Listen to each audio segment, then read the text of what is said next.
There's a whole lot of nonsense happening this week, and we're here to scoop some of it up and dump it all over you. So let's get started with some of the more toxic sludge. And unfortunately, that means talking about Kanye West. Oh! Kanye West, a once incredible musical talent whose brain has obviously gotten smoother with age, causing him to become a racist old crank with outlandish ideas about how the world should work, and how prominent his role in that reconstruction should be. Now, if you've been following Kanye's villain arc over the past few years, you're probably already aware that he has aligned himself with actual Nazis, ruined his successful collaboration with Adidas, and attempted to launch and operate an actual school that turned out to be more like a prison, among many other things. Now this week, new information about the Donda Academy was revealed, which further drove home the idea that, yeah, while trying to build a utopian school that inspires and cultivates creative geniuses, Kanye actually just built them a prison. So yeah, before we get into the new accusations on top of the many existing ones, here's what we already know about the Donda Academy thanks to recent lawsuits by former employees of the school. It was in violation of health and safety regulations. There was no janitors, and teachers were tasked with maintaining their classrooms and school grounds at their own expense. Kids couldn't bring their own lunch and were instead fed sushi every day. What are you complaining about? It's extravagant, but every single day? Sushi every day. Yeah. There were no classes allowed on the second floor because Kanye is allegedly afraid of stairs. Chairs were allegedly banned. Outside playtime was banned.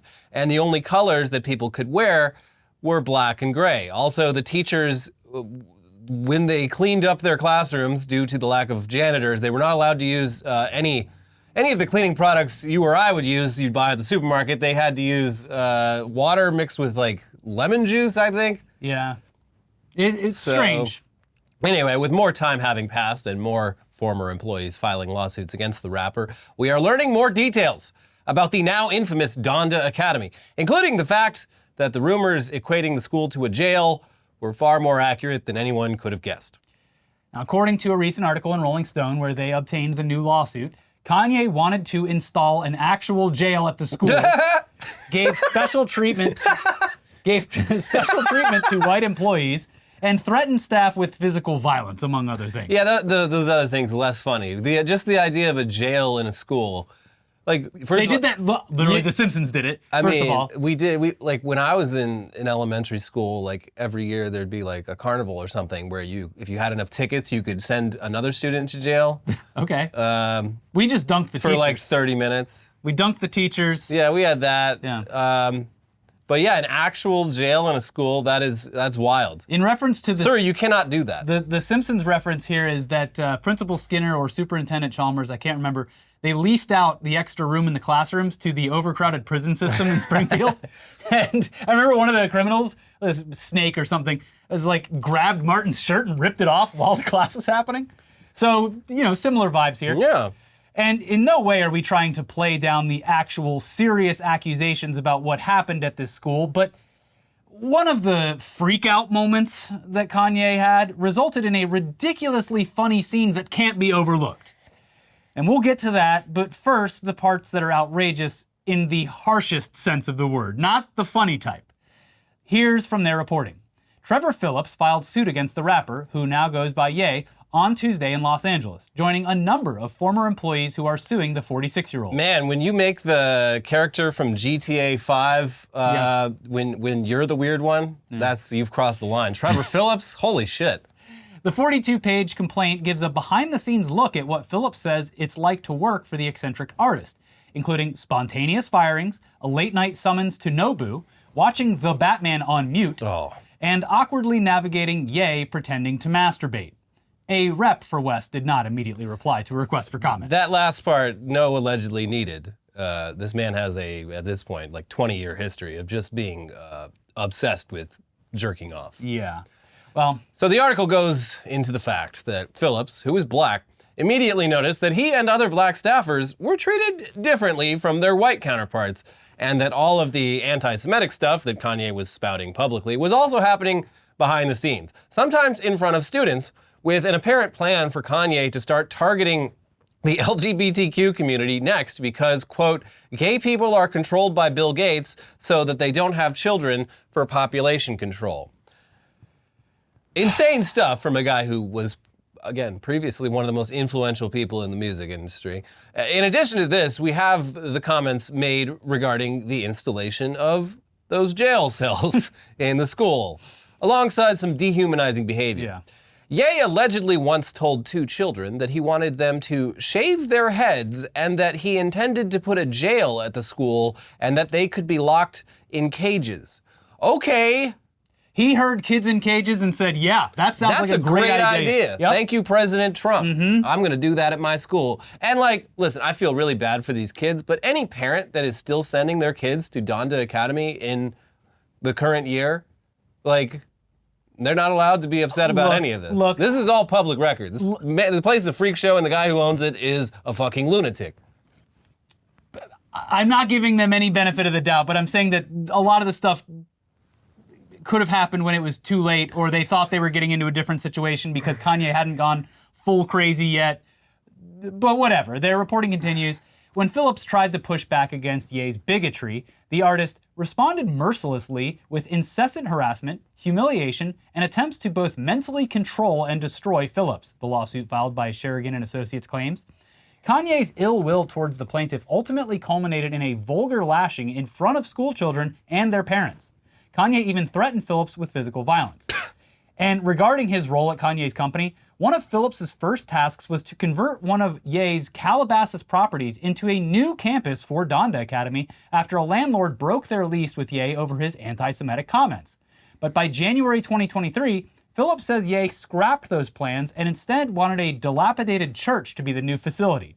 Given a deadline of a matter of weeks, Ye allegedly told Phillips he expected his team to, quote, complete the renovations without any permits, and later demoted Phillips when he expressed concern with the safety and legality of completing the renovations.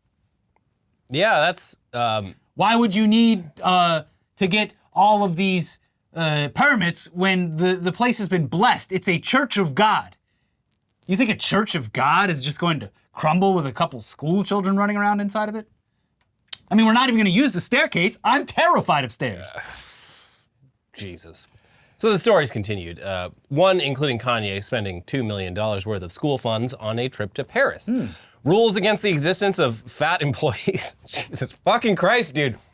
And continued anti-Semitism during what were supposed to be professional school meetings. And here's where it gets somehow even weirder.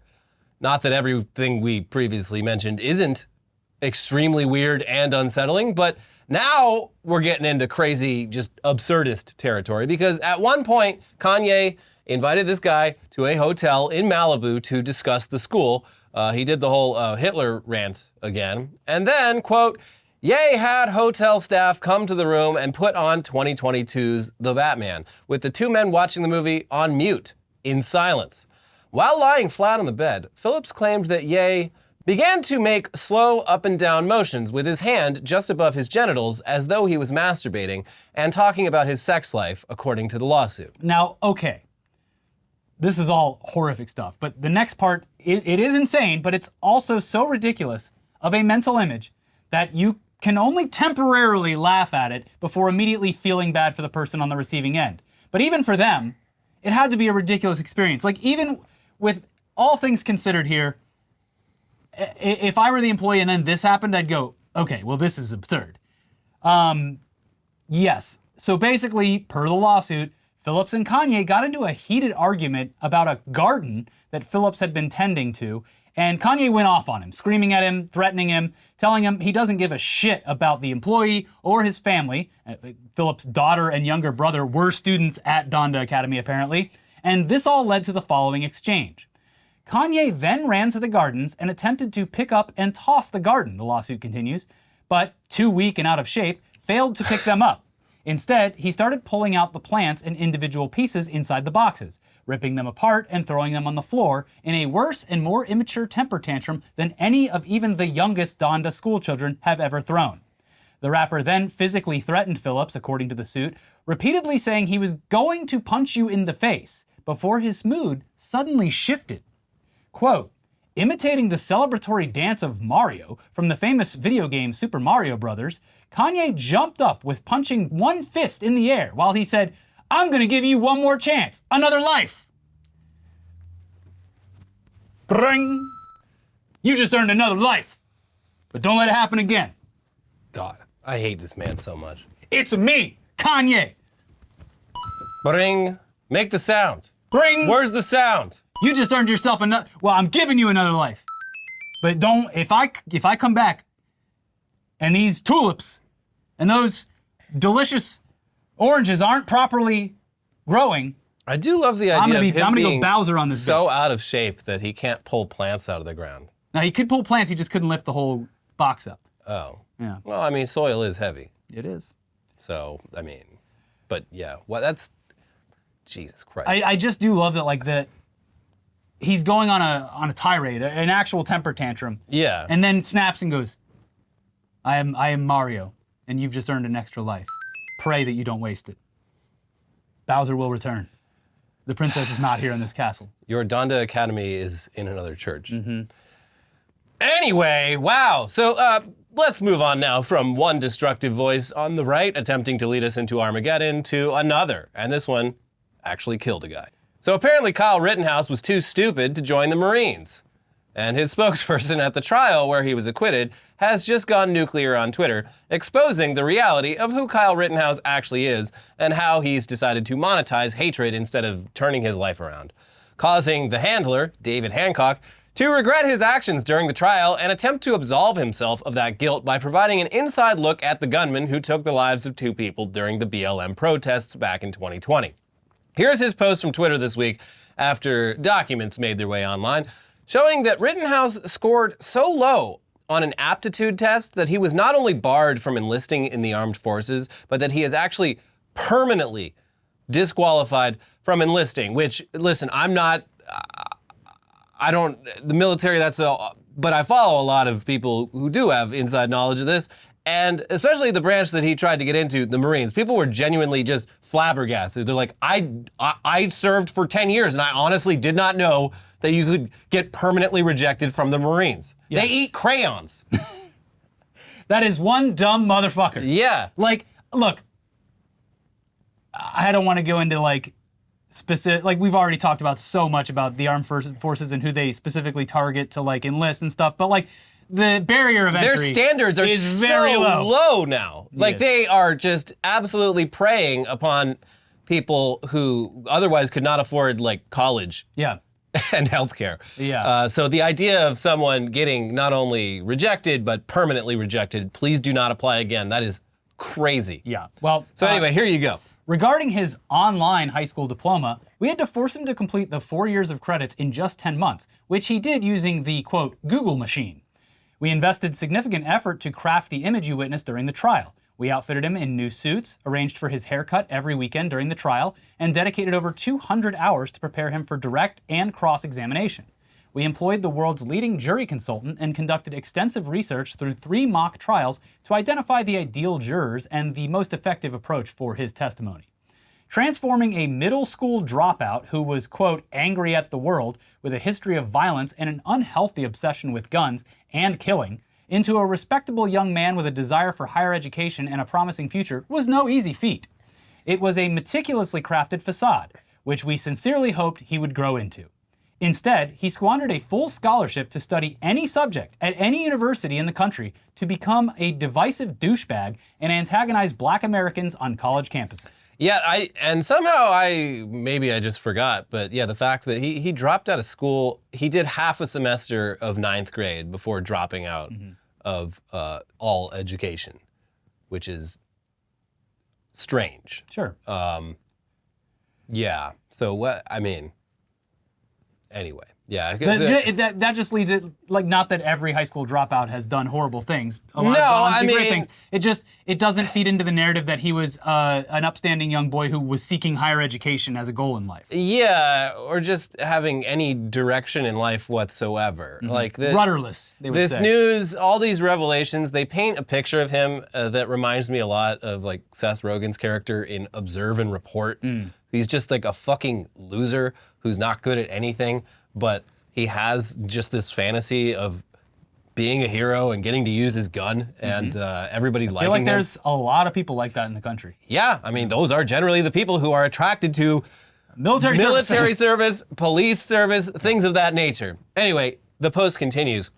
Kyle failed to learn a single thing. He remains the same uneducated, arrogant, and antagonistic individual, incapable of telling the truth.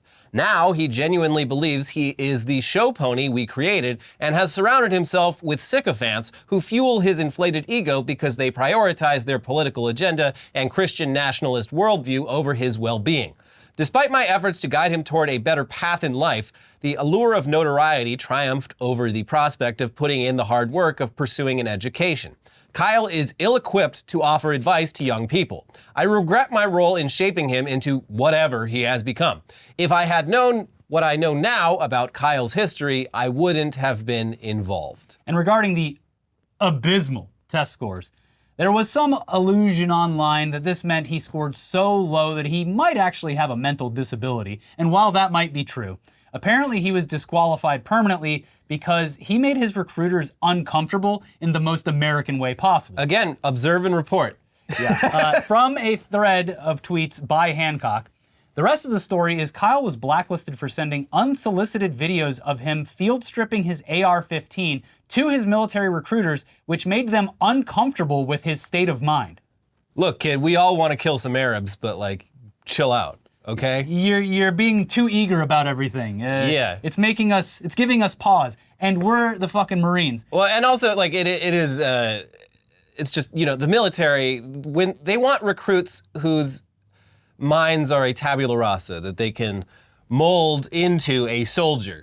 They don't want people showing up who are like, I already know all this stuff. I'm so ready to go serve in a war. I mean, I don't really need to listen to you. It's just... So yeah, it makes sense that they'd be like, no, that is absolutely not the type of person we want. It's just bizarre, and also like just gives you a sense of America in general, that like the US military was like, this guy's a little off with his gun fetishization, and then nothing else happens. Like, by the way, no regulations to stop this guy from owning or shooting this gun. Yeah, that is a good point. Yeah, if you are too off to get into the Marines, there's nothing they can do to stop you from continuing to own firearms. Recruiters, whose entire job is just pulling in numbers, were so uncomfortable with these videos that they were like, this guy's a problem. This kid is a danger to himself and others, but Anyways, my job's done. Burp. Yep, there you go.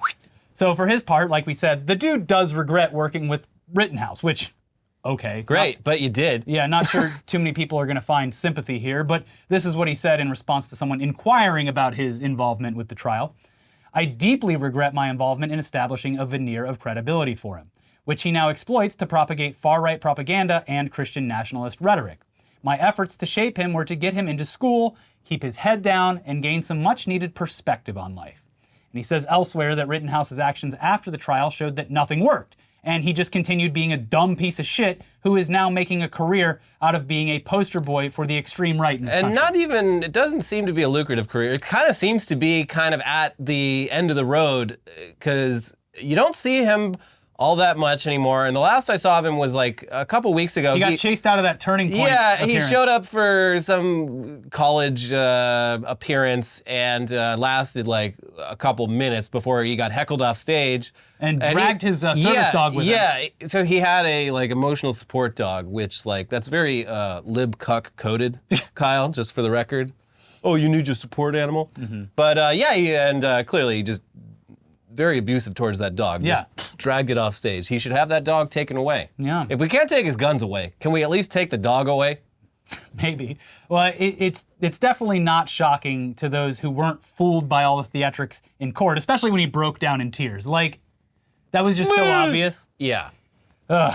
Anyways, enough of that piece of shit and all the other depressing stuff, because folks, we got another epic heist on our hands. Finally, a heist to talk about. Heat isn't just a movie, it is a way of life. The documentary. For us Southern Californians. They were, with this part of the country's always up to something. Always up to something. So yeah, we got another epic heist on our hands here in the lovely Southern California area. The sun's out. People are going to start committing crimes. Yeah, this one is somehow even more insane than that highway jewel heist from back in 2022, where thieves broke into a Brinks truck while it was parked at a rest stop while the driver was taking a nap or some shit, and stole, reportedly, asterisk, $100 million worth of jewels. Yeah. Now, the actual number is still disputed because that is the value given to the insurance company to cover the stolen jewels. And they might have been worth far less in reality. But we don't know because We don't know. It has that been- story just got pushed away. Yeah, every few months I remember, I was like, has there been any update on that? But Nope. like, there's so many weird things happening with that one, like the fact that a Brinks truck carrying that much stuff was just idling at a Flying J. Also, the insurance person who gave that summary of the value of those jewels, which appeared to be wildly inflated, Yeah. and the seeming lack of response by law enforcement. Yeah, it seems like it would be a pretty big case. You'd want to really... All hands on deck, all eyes on board. Yeah, so suspicious. Yeah. But still, that story was crazy and reminiscent of, the old stagecoach robberies of American lore. Yeah. This recent heist, though, is a far more modern scenario, but one that could be straight out of a Hollywood action franchise because over this past Easter weekend, thieves infiltrated a literal money storage facility out in Southern California's beautiful San Fernando Valley and stole $30 million and left without anyone knowing what happened until they came in on Monday and were like, Hey, oh, geez, something suspicious out here at our money storage facility. Who would do such a thing on Easter Sunday? Oh my God. Yeah, Jesus pulled that rock aside, and these thieves, they pulled that vault aside. Yep, they emerged. He has risen. His amount of money has risen. His amount of charisma has gone up. He has rizzed. And yeah, of course, there are enough unanswered questions here that would make anyone wonder whether or not these thieves, like the thieves in the other one, maybe had some help from the inside. Yeah. It just doesn't make a whole lot of sense if this just happened.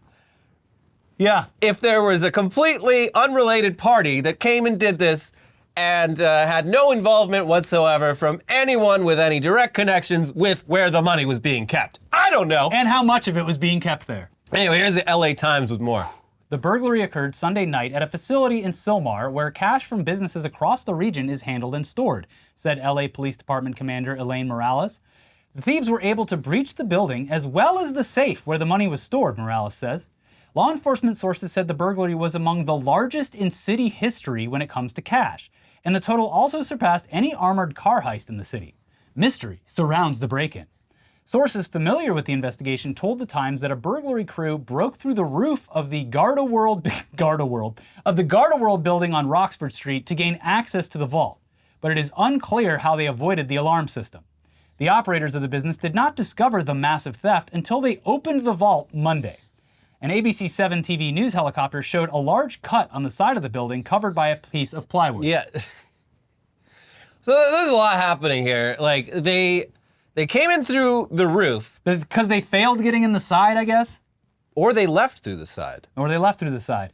Either way, a whole lot of commotion happening. And I presumably sort of coming down like Ethan Hunt in the first Mission Impossible movie. Of course. And like in every other movie, had a thing that was cutting the... Yeah, very sexily sliding under the lasers like Catherine Zeta-Jones. I can assure you there were probably no lasers. No, I've seen a lot of movies, and these vaults, they got lasers pointed They brought at in that spray that does the clouds so you can see the lasers, but just like... And then breaking into the vault, like in the classic Michael Mann film, Thief, like that's hard work. These vaults, you gotta put a drill on it, and the drill just does its thing while you and your boys... fucking sparks flying everywhere. You're guarding it. One of you gets off the mic to go get a soda, you get back on. It's payout, baby. Like, buddy, how the fuck does this... Garda World facility, like, my house has a simple, like, $20, just like, not even a camera, a fucking motion detector.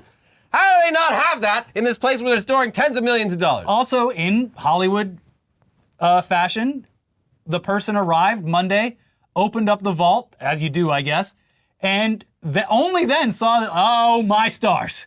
We have been robbed. Yeah, real. I'm picturing like a Don Knotts type character. Boo! And I wouldn't be surprised if it comes out that there was like a cheeky note left there. Like, You Yeah. have been visited by the mob squad. You would hope. I mean, it sounds like they had plenty of time to. Yeah. to- They were sitting there just enjoying themselves. Yeah.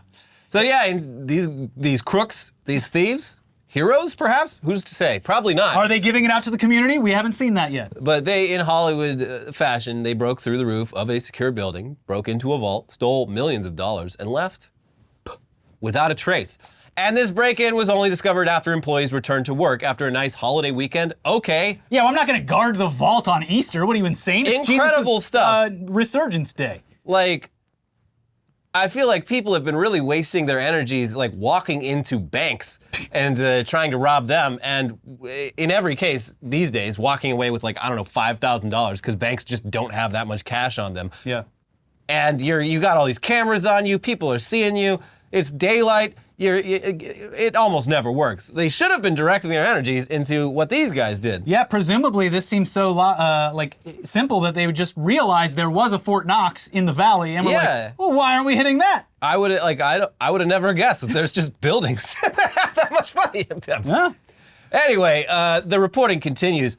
Further adding to the intrigue is that very few individuals would have known of the huge sums of cash being kept in that safe, according to law enforcement sources. Huh. The break-in was described as elaborate and suggested an experienced crew who knew how to gain entry to a secure facility and go unnoticed. Scott Andrew Selby, co-author of Flawless, Inside the Largest Diamond Heist in History, I'm going to add that to my reading list, yeah.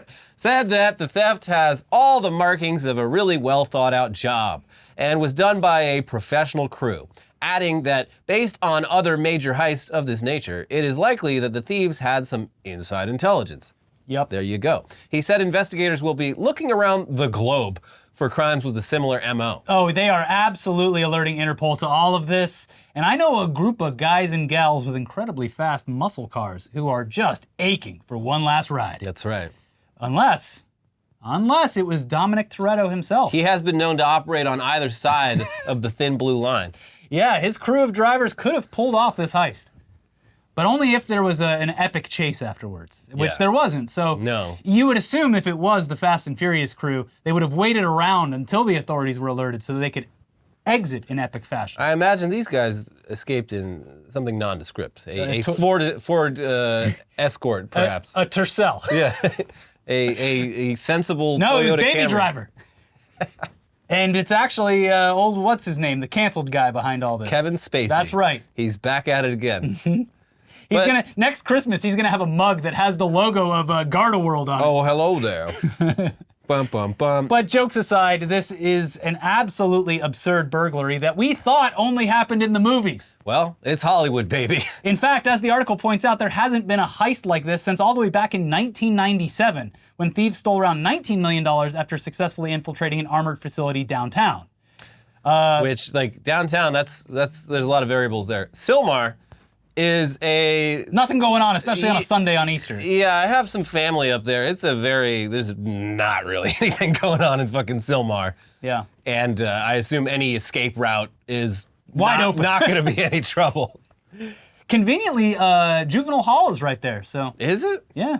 I thought That's depressing. I didn't know that was a real, like that's what they called Yeah. a youth detention center. Yeah. Because I only thought that was like in the movies, it was made up. Or like something they called it back in the 50s. Yeah. And then I saw the sign on the freeway. Juvenile Hall. Well, I saw we're it on going the to try to freeway and I make was a... like- We're going to try to make an upstanding citizen out of you troublemakers. When I saw the sign, I was like, wow, they really called it that. Huh.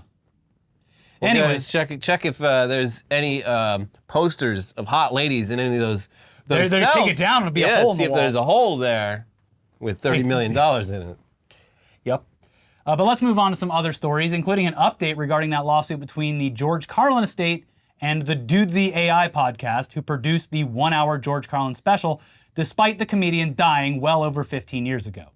A settlement has been reached, and the video has obviously been removed from the channel, and it will be removed from any other channel that attempts to re-upload it. Their podcast has also been barred from ever using Carlin's image, voice, or likeness going forward on any platform, and they even went back and removed any reference to George Carlin at all. Keep his name, voice, and face out of your goddamn show. Or the estate will slap you in the face. Yeah, good for them. Here's Variety with more on this, but before we get into their reporting, we should remind everyone, that at one point the hosts claimed that it wasn't actually AI that wrote the script, it was them, which, I don't know, we're not sure if that makes it better or worse. Just letting you know, because Variety is reporting references it still as AI generated. The audio clearly is. Oh, no, yeah, they used it to create the audio, And but as the far as imagery. the writing, yeah. Yeah. I mean, there are definitely multiple elements that are absolutely AI generated, but the script, that was what people were like, wow, the AI is so good at writing jokes, and then it's like, okay, but did the AI actually write the jokes? No. They're saying it didn't. Yeah. But they could be lying too. Here you go. George Carlin's estate has settled a lawsuit over an AI-generated imitation of the late comedian, with the creators agreeing to remove it from their YouTube channel and podcast feed. In January, the Dudesy podcast released George Carlin, I'm Glad I'm Dead, which purported to be an hour-long special created by artificial intelligence.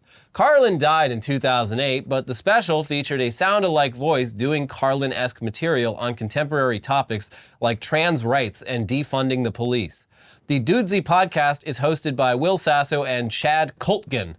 Within a week of the lawsuit, they notified the estate that they had removed the video from their YouTube channel, along with any mention of Carlin from their podcast and social media accounts. Under the settlement, they agreed to a permanent injunction that bars them from uploading the video again, or from using Carlin's image, voice, or likeness in any platform. In a statement on Tuesday, Carlin's daughter said she was gratified to have the situation over with. I am pleased that this matter was resolved quickly and amicably, and I am grateful that the defendants acted responsibly by swiftly removing the video they made, she said. While it is a shame that this happened at all, I hope this case serves as a warning about the dangers posed by AI technologies and the need for appropriate safeguards, not just for artists and creatives, but every human on Earth. In a statement, the estate attorney, Joshua Schiller, said that the lawsuit was intended to preserve Carlin's legacy and shine a light on the threat that emerging technologies pose to intellectual property. Quote, this settlement is a great outcome for our clients and will serve as a blueprint for resolving similar disputes going forward where an artist or public figure has their rights infringed by AI technology, he said. This is not a problem that will go away by itself. It must be confronted with swift, forceful action in the courts. And the AI software companies whose technology is being weaponized must also bear some measure of accountability. So while we're briefly on the topic of tech, though, we missed this one on yesterday's episode, but for those of you who are still on Twitter, you may have noticed that a bunch of influential people are, once again, rocking that blue check mark. Yeah. You know, the one that used to mean you were important or relevant in some way, but now means you pay $8 to, I think, $20 a month. You're just a verified piece of shit. Which leaves one to wonder, why are these folks verified? Mm-hmm. Did they finally cave? They missed that check mark too much? They swiped that credit card?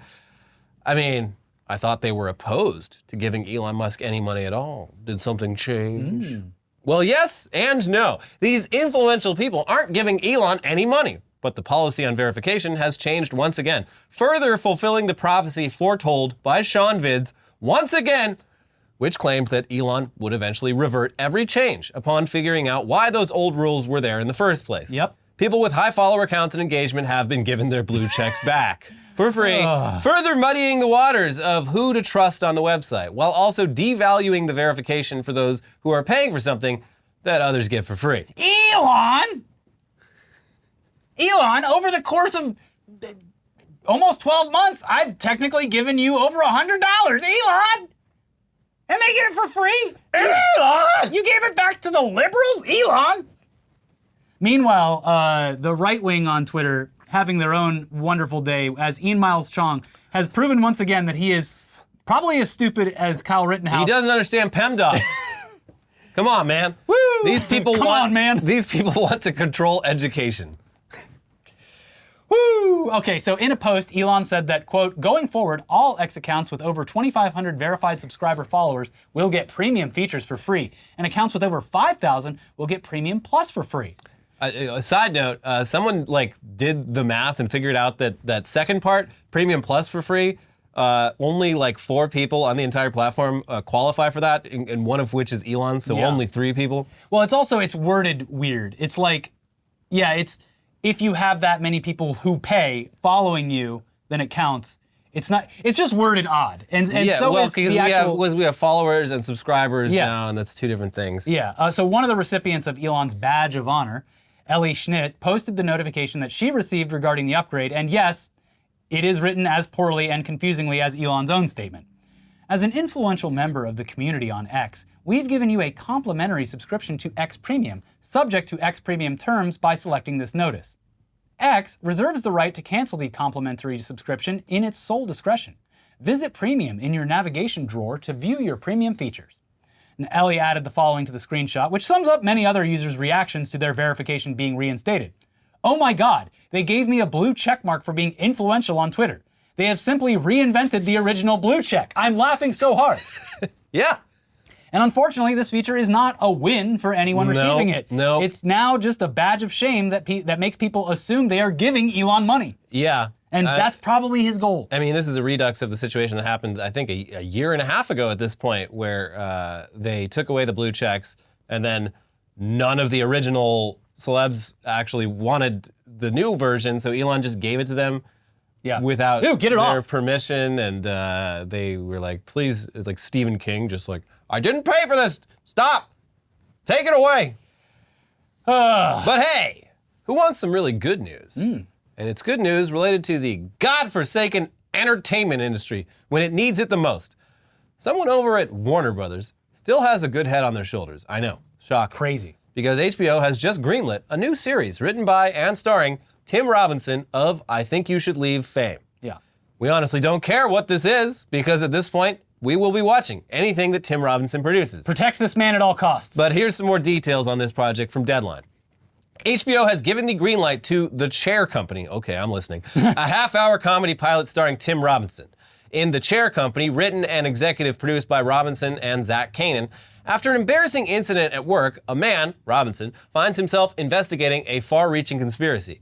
This marks the latest collaboration for Robinson and Kanan, who met while working together as writers on Saturday Night Live. They previously co-created 2 series in which Robinson also starred. Detroiters for Comedy Central, and sketch comedy I Think You Should Leave with Tim Robinson for Netflix. And yes, Detroiters is, in my opinion, maybe the most underappreciated sitcom of the last, decade at least. And it's on Paramount Plus, so it's a pain in the ass to fucking watch. You can't even watch it. I've only ever seen the clips from it. I think at this point I've probably seen many episodes because of the clips. I hope Sam Richardson, his co-star in Detroiters, is involved in this new show, because he's another just extremely funny person. Yeah. So I'm just as shocked as you are. HBO, turns out they can still make good decisions from time to time. And hopefully this one won't get produced and then shelved for tax purposes, because if that were to happen, I would start behaving like a Tim Robinson character in I Think You Should Leave. Yeah. I'd be acting irrationally, I'd be loud, I would be just causing destruction and discomfort for those around me if this were to come to pass. So please, HBO, do the right thing. And finally today, we have yet another perfectly American story. It's got all the ingredients necessary to perpetuate our mockery across the world. Guns, car culture, fast food, and disgruntled customers. Ain't that America? Land of the free! I want my burger, and I don't want it cheap. No. Give me the most expensive burger you have. Should have gone to Five Guys instead. A customer at a drive-thru in Ohio pulled a gun on an employee after the employee attempted to give him a discount on his breakfast because the store was running a promotion. Yes, What? you heard that correctly. The customer pulled a gun on an employee for trying to save him money. I don't understand. Well, I'm proud to be an American. Well, at least I know I'm free. Well, at least I know I'm free, but the breakfast isn't. And No. if you try to give me a discount on that breakfast, it is going to make me feel like less of a man, and I'm going to come back Don't shooting. even come near me with one of those woke discounts. That's, for liberals only. Trying to do DEI. I pay my taxes, the burger tax. I work hard for my burgers. I don't need no handout. So yes, God bless the USA, and here's a perfectly named outlet and their coverage of the story. From USA Today, police in Northeast Ohio are asking the public for help locating a Burger King customer caught on camera pointing a gun at a drive-thru employee after the worker tried to give the man a discount. In images released by police in Willowick, a city located along Lake Erie, the suspect is seen standing outside a black vehicle beside another white car at the drive-thru window, pointing a firearm at the employee inside. Here's what the employee said took place during the surprising incident. The employee, Howard Vernon, told WOIO TV, Woyo, he was taking the customer's order. 2 sausage, egg, and cheese croissants, a sausage biscuit, and hash browns. That's like 3,000 calories, which totaled about $8. I mean, that's a great deal. He was like, my order can't be right. It should be $11. And I'm like, trying to explain to him that we had a promotion going on and like, it's cheaper. And he started cussing and getting all loud. And I was like, I don't know what to tell you. I don't know why you want to pay more money. Vernon told the outlet. The customer sped away from the scene, but images captured on surveillance video at the business show he returned a short time later, and pulled alongside another car parked outside the drive-thru window. Images show he then got out of the car and pointed a gun in the direction of the window and the employee. I was thinking that maybe the story would provide more context, but this— No. What? He left and came back? Yeah, imagine getting so red-assed about a discounted breakfast that you leave. You leave the scene. You maintain a level of anger for several minutes, and then you return with a gun This to guy, intimidate an employee. the only explanation I can come up with, this is a reach, Okay. but perhaps this person has some form of obsessive compulsive disorder. And Every day I come here and get the exact same meal. yeah, that and the number 11 is a prime number, whereas the number 9 is not a prime number. It is a dirty number that you can— Eight. Oh, it's 8. Well, that's not prime either. You can divide that by 2. You can divide that by 4. No. I was gonna say 11. if it was 9, this would have been this guy's personal 9/11. Yeah. Yeah. But that's all I can come up with is this person is very distressed by not being able to pay a prime number for his breakfast. My take on it is that he felt emasculated by not being able to pay full. Oh, what do you think? I don't have the money to pay full price? I'm no welfare queen. That's the only thing I can imagine. But then leaving and still like steaming mad about it minutes later. Yeah, and hungry too. Yeah. He didn't get his 3,000 calorie breakfast. For $8. What a steal. Buy extra for tomorrow. Yeah. But yeah, the fact that he knew that it was the exact price, he knew the original price, shows that he goes there obsessively and gets the same thing. Which, look, we're all creatures of habit, but it is a bit I don't strange. think I've ever had Burger King breakfast, weirdly enough. It's like, I go to a coffee shop. Every once in a blue moon, they'll give me a slight discount, and I don't threaten the barista. Yeah. Hey, no, I could pay full price. A lot of them have points. Yeah. No. I reject my points. Sir, you've earned 10,000 King Crowns. You want to cash those in? Absolutely. I will fucking kill you. Do you want to die right now? Oh, anyways, that's the end of this week's news dump. We'll be back for more Weekly Weird News, but as you saw, no sponsor, you're the sponsor. If you want to support this show and get those cool little metal hands and get your comments elevated down below. It's a great deal. It's even better deal than an $8 Burger King That's breakfast. Right. For $5 a month, you get seemingly endless amounts of content, hours even. Yeah. So click the join button if you're feeling frisky. Otherwise, it's always free to click the like button, and you know we love it when you smash that like button. Helps us grow. Leave a comment. Talk about what you would do for a discount down below. What would you do for a Klondike bar? Anything. I can't say on this show or I'll get canceled. All right, and if you haven't seen it already, we got 2 videos popping up here. We got a recent Tech News Day about Elon tanking the value of many companies, and also an episode about, turns out Truth Social, probably not worth what everyone thinks it's worth. No. It's actually worth essentially nothing. So watch both of those. We'll be back with Weekly Weird News, and we'll see you soon. Bye. Bye.